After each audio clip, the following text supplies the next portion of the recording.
Hi guys, welcome back to my channel. This is Kim with Creative Crafticality, and today we are doing some crafting.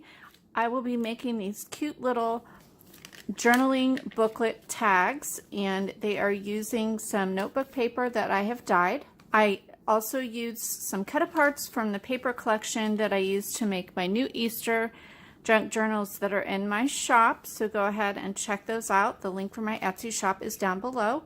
The paper pad that I used is an Authentique. I will put the link for it down below and also the name of it.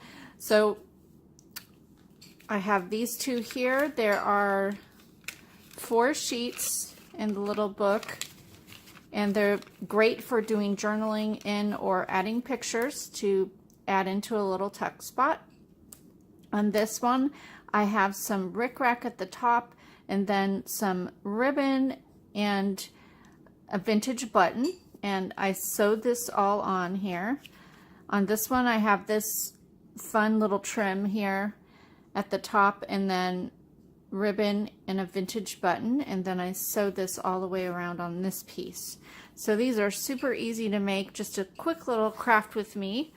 Some other things that you will need is glue, a stapler, I have a tiny attacher, I have scissors, I have my paper trimmer, I have some buttons, and then I have my sewing machine. I won't be sewing on camera today, but you can make these without sewing as well. Just you can use your tiny attacher to attach the pages together and then glue everything on. So I picked out another one of these little journaling cards for the one I'm going to make.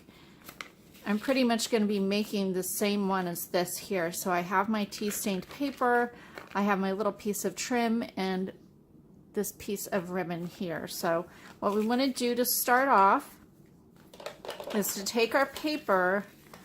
I have it folded in half. It's just a regular like college ruled paper, or you could just use some plain paper. I'm going to trim off the whole side,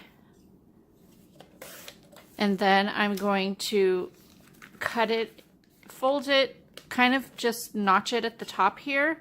Then I know where to cut it. I'm just going to cut it right in half,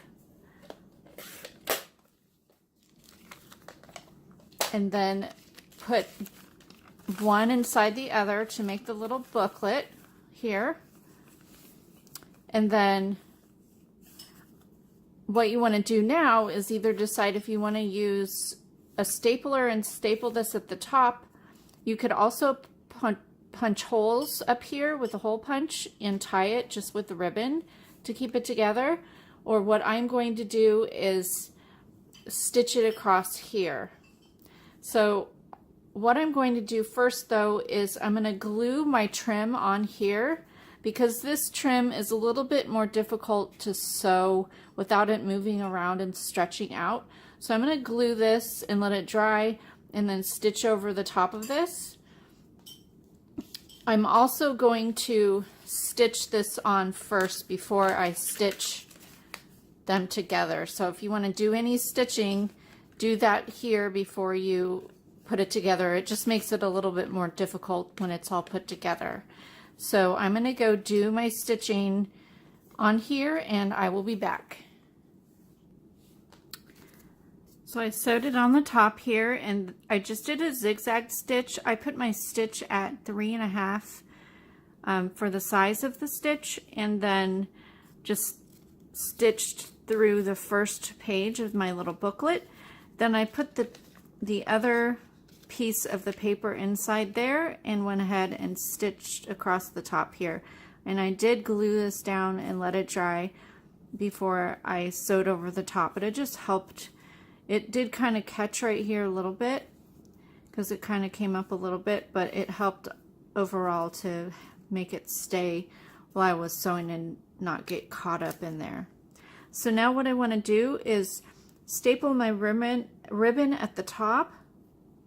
I just kind of, I have it cut like going at an angle that are opposite to each other, and then I just take it like this and do a little fold to make it into a little V at the top, because this ribbon is not double-sided ribbon, so I want to have the print showing on the front.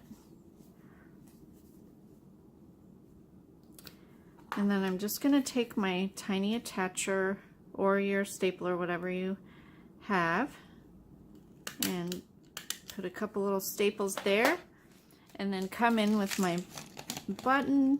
Let's see which one I want to use here.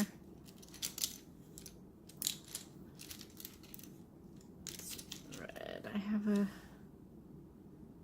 that one is pretty, but it has a shank on it. Let me see if I can find one that doesn't have a shank, or I can just cut it off.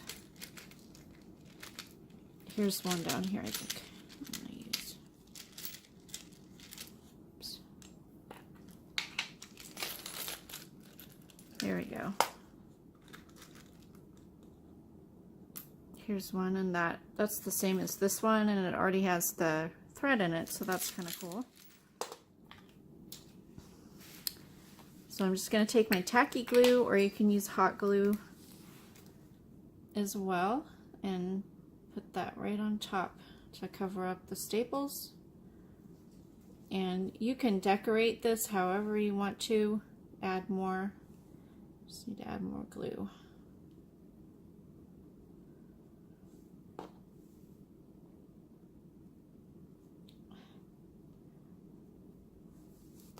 That will need to dry. I'll need to hold it down a little bit more, but they are super cute, easy, quick little things that you can make to add to put into your junk journals, and it just adds more space for writing in or adding pictures or whatever it is, however you use your junk journal.